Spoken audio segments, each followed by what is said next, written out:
Wormhole scientists are absolutely buzzing. So what's going on? Sci-fi writers have always loved wormholes. They're a convenient way to whiz a character through space at impossible speeds. But for years, scientists didn't really take much interest in them.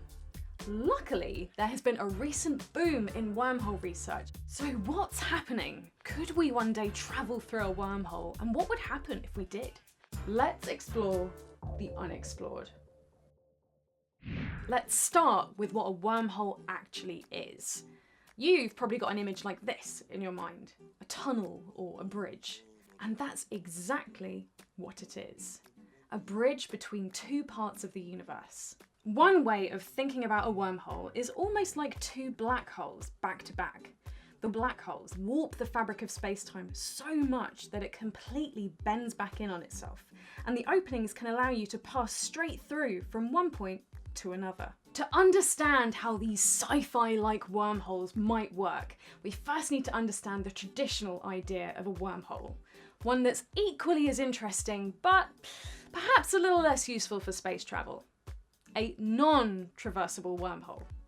To help explain that is theoretical physicist Juan Maldacena, one of the pioneering experts in wormholes, who's actively researching some very exciting, albeit mind-boggling, science.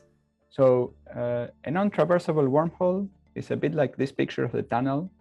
And so with the exception that it's a tunnel that is present at one moment in time, and then at later times it stretches and becomes thinner. And eventually it collapses completely and it stretches almost infinitely. And so if you try to traverse this tunnel, you would go into the tunnel and the tunnel closes before you can exit on the other side. So that's why it's called non-traversable. And this closing of the tunnel is similar to, well, it's the same actually as the singularity you have in the interior of black holes.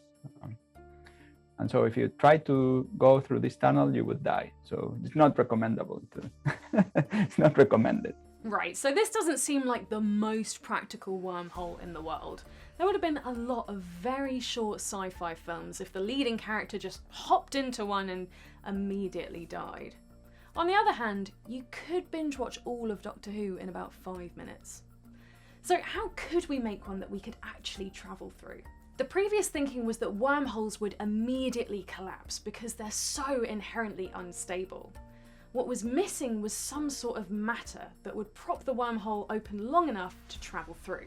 And this is where it gets interesting. To have a wormhole that can be held open and be traversable, just as a theoretical question of whether it is possible with the matter we know, it is possible, but only when they are very small. Now, you can also ask the question of whether could we discover some other type of matter so that we could have a very big wormhole that we as a person could go through. And the answer to that is yes. So we could have some new form of matter that hasn't been discovered. It's very unlikely that this form of matter should exist. That should put that from the very beginning. But it is theoretically possible to have that kind of matter. And they would have to be, their mouths have to be very big so that they wouldn't kill the traveler. Because if a person goes through a region where the curvature of space is relatively large, you would be pulled, your head is pulled from your toes and you would die. So you have to make sure that the curvature of space-time is weak enough. And for that, you need that the mouth of the wormhole should be as big as the size of the Earth. So very big, so much bigger than ourselves. Keeping up? Right, so there's the traditional wormholes, the non-traversable ones that as soon as you enter, they collapse. Bad idea. So what do you do when something collapses? You prop it open with something. Good idea. And what do you prop it open with? Wood, scaffold, a force field? No.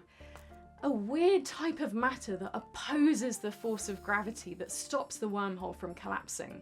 We don't know if it exists, but it theoretically could. It doesn't defy the laws of physics. Simple. Well, there's more. And then with this type of matter, you could have a wormhole, but it would take a long time to go through it as seen from the outside. So you could have one here and one on the other side of the galaxy, let's say, or some far away. And then you could go through the wormhole. It would take you, let's say, 20,000 years. And that is the time for someone that remains outside. But for the traveler, it could take a very short time, like a second. You would just go through it and you start traveling very, very fast. And because you travel very fast, your clock runs much more slowly. And for you, it looks like it was just 1 second. So, in theory, we need a new type of matter that we don't know exists yet to have antimatter properties that allow it to prop open a wormhole the size of the Earth. And if we make it through without any particles tearing through us and avoid having our bodies stretched and our heads pulled off, if all of that happens and we make it to the other end, everyone you know would be dead. Great. Look, needless to say, this is all theoretical, but it is based in real physics and it's incredibly exciting. There's a big buzz around wormhole science at the moment, which is usually some sort of side area of research. And this is down to some new breakthrough discoveries. Scientists have finally proven that entering a black hole is not necessarily a one-way trip.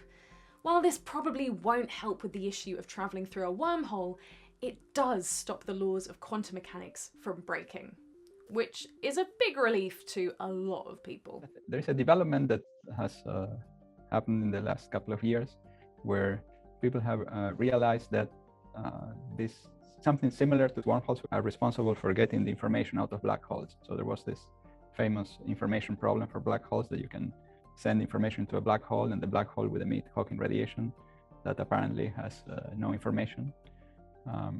But it seems that wormholes managed to get this information out of the black hole. So yeah, that's, I think, the most exciting development of the last few years. So previously, people thought that anything entering a black hole couldn't leave it. This was known as the black hole information paradox.